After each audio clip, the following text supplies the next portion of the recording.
Hey, it's the Nerdy Sports Fan, and we're giving out draft grades. So we're into the AFC North, already gone through the Browns, the Steelers, the Bengals. So let's get these Ravens here knocked out. Now, the Ravens are already pretty stacked. They've got themselves a franchise quarterback. They've got a very solid defense. They've had a very good offseason in general coming into the draft. So not a heck of a lot of things that they needed to do. So I was very interested to see how they handled this, especially now that Ozzie Newsome's gone. I'm very interested to see if the front office ends up following the same track that he had them on, which to this point they have. So their first overall pick was a home run for me. Patrick Queen, especially considering Brooks just went the pick ahead. I thought that Brooks was overdrafted, and I thought that maybe they could have snuck in and grabbed Patrick Queen, and then nope, falls right in your lap. He is great at coverage for a linebacker.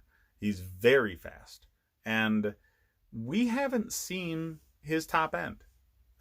He's just scratching the surface of what he can do, and if you watch that frickin' national title game, he was flying all over the field.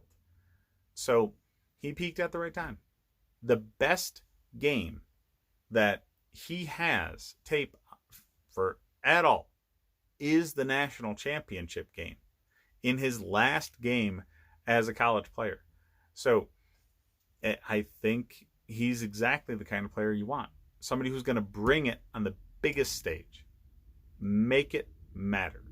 So I really love the Patrick Queen pick. I think he fits an immediate need. And it's not exactly like it was a desperate need. So I think that's going to be a big upgrade to the defense. Now, after that, you got J.K. Dobbins in the second round, which, you're adding to this backfield, which is already dynamic. You have Mark Ingram, who's a sledgehammer, and Lamar Jackson, who runs often enough and is crazy fast. So adding a J.K. Dobbins, who is a great receiver out of the backfield and quite quick himself, to an already dynamic backfield is going to give defensive coordinators nightmares. So I love the Dobbins pick.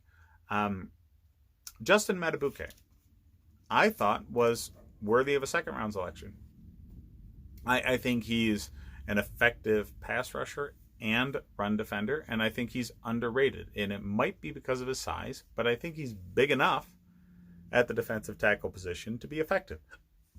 Just there were other tackles that were bigger in this draft that also were effective against the run and the pass. And one tackle in particular, Derek Brown, who's just a goddamn man-child. But Matabuke is going to be very effective. And to get him in the third round, I think was really, really good value. After Matabuke, Devin Duvernay is a meh thing for me. He's not undervalued, not overvalued for that position. And there's just so many wide receivers in this draft. I think that you could have maybe gotten somebody else that might do better, but the wide receiver depth in this draft definitely doesn't make it so I'm going to go crazy about a receiver draft pick at any point, really. Malik Harrison, I thought, was much better than his draft position. So, again, another linebacker to add into the mix for this defense who, he at least has potential to end up being a solid starter. At the very least, he's going to be quality depth and a serious contributor on special teams. And we're still in the third round. They've accumulated a lot of third-round picks. They got 4 of them this year. So they know how to build a roster. It's not just the guy at the top of the draft. It's having as many people in that top 100 as possible. And they've done that effectively. You get multiple third-round picks. you're getting multiple guys that are likely to make the roster and significantly contribute. Not necessarily starters, okay? But people that are going to be playing, 20, 30% of snaps on defensive side and be effective when they're out there. That's a worthy contribution of a third round pick. And I think you're getting that out of all the people that you're selecting here at a minimum. Madubuike is going to be much higher than that in production. So, yeah, he's going to outscore what his draft value is at his position for certain. Later on, I really like Broderick Washington as well. I think the Texas Tech product is another player that's going to be supremely effective in a rotational defensive line role, and potentially develop into a solid starter. He's more on the run stopping side of things, but I do really like his play, and I think he's overlooked in this draft. So overall, this is the only draft that I've graded where there's not a single person that I thought was drafted higher than the position they should have, and not a single person that I was scratching my head on the value for that position or them versus another player. Nothing like that. They are the only team thus far that I'm giving an A+.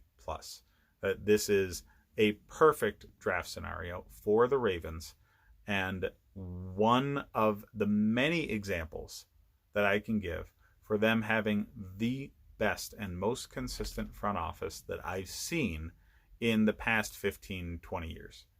So most of that obviously is Ozzie Newsome, but now that he's left the team, they're continuing on with the example that he laid out. Kudos, Ravens fans. So hit up the rest of the videos that I have out here to check out what I think about the other teams, and give me a like and subscribe if you enjoy the content. Hit me up in the comments. Tell me what you think about these guys. Thanks for watching.